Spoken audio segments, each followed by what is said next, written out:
Yo creo que en los últimos 10-15 años lo que hemos detectado es una generalización de la percepción de que hay un problema, que tenemos un problema, que las cosas no funcionan, que no se trata simplemente de una cuestión anecdótica o sectorial, sino que tiene que ver de forma muy directa y muy intensa con el modelo de desarrollo, con la estructura económica, pero también con la geopolítica, el poder, la competitividad industrial. Es decir, que se trata de una gran cuestión que afecta de cerca y de lejos a todos los ciudadanos. Esto yo creo que es el cambio más importante.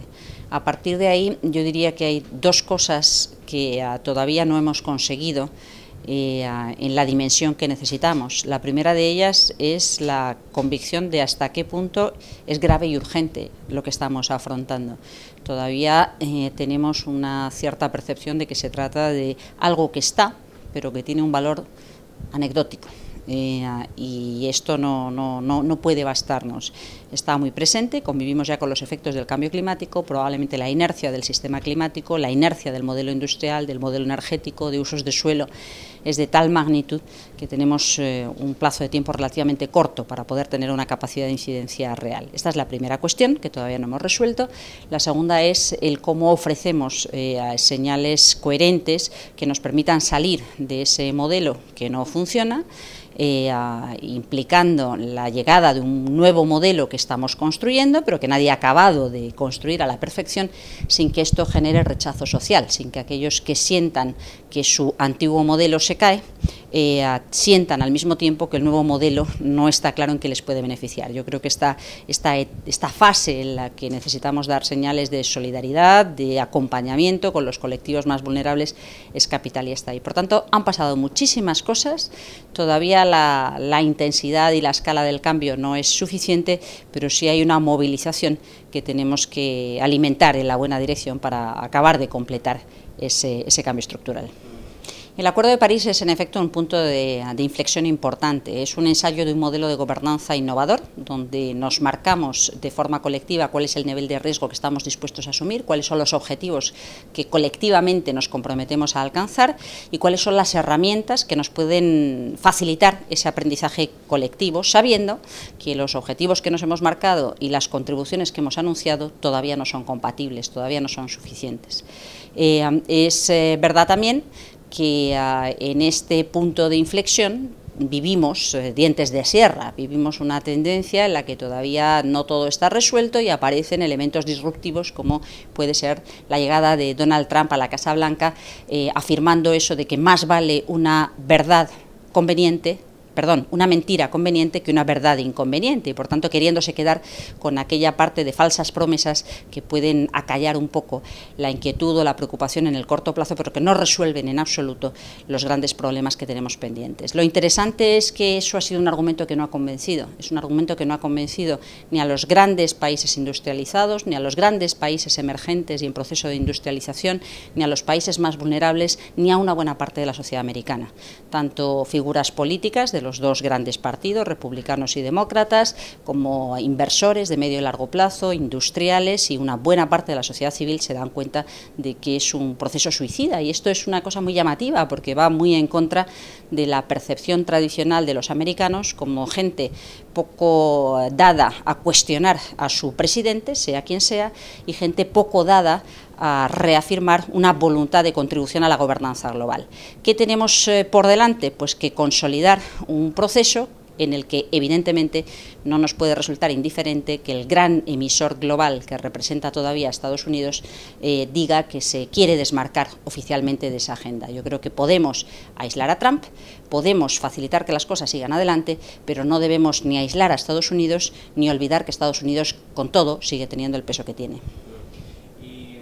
En el instituto que dirijo, el Instituto de Desarrollo Sostenible y Relaciones Internacionales, junto con la Red de Soluciones Globales para el Desarrollo Sostenible, que dirige Jeffrey Sachs, tutelamos, coordinamos un proceso de construcción de sendas de descarbonización en 16 grandes economías del G20, que luego sirvieron para que el G20 trabajara estos aspectos, estos asuntos.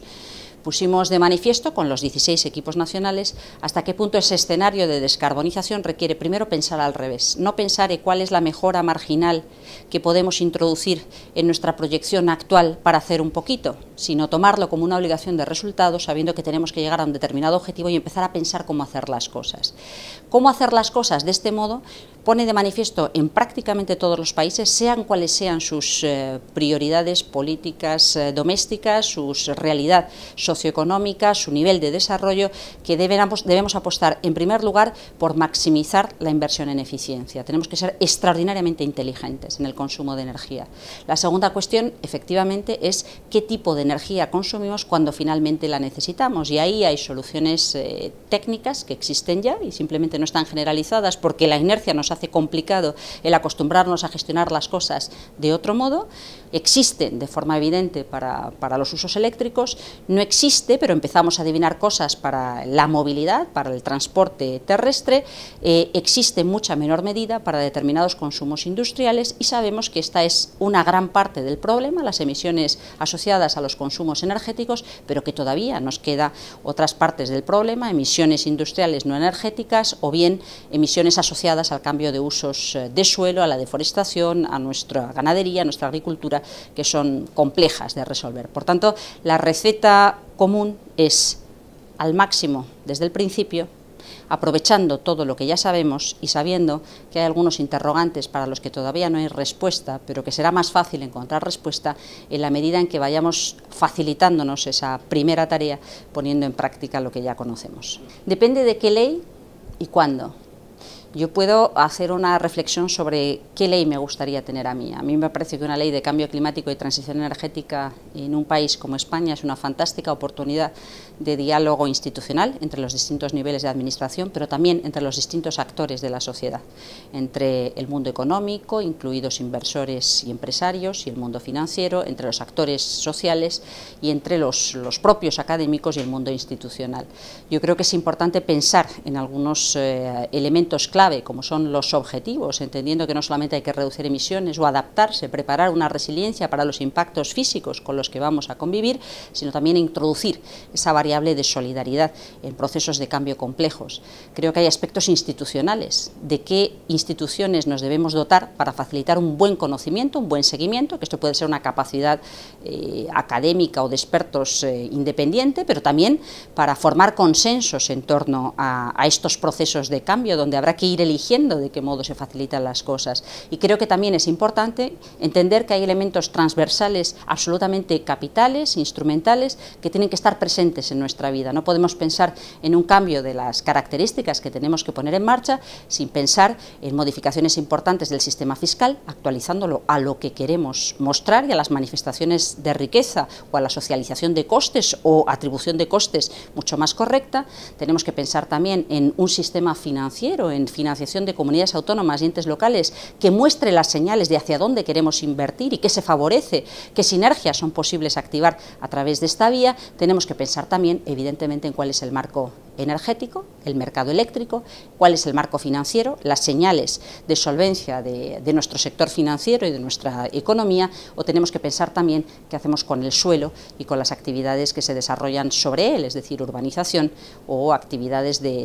asociadas al mundo rural o al mundo agrícola o ganadero. Por tanto, muchísimo recorrido, una gran oportunidad, sin olvidar esos aspectos de transición y equidad, y que por complejo que pueda resultar el debate sobre cómo hacer las cosas, lo mejor, lo más inteligente es tener ese debate cuanto antes. Por tanto, un proyecto de ley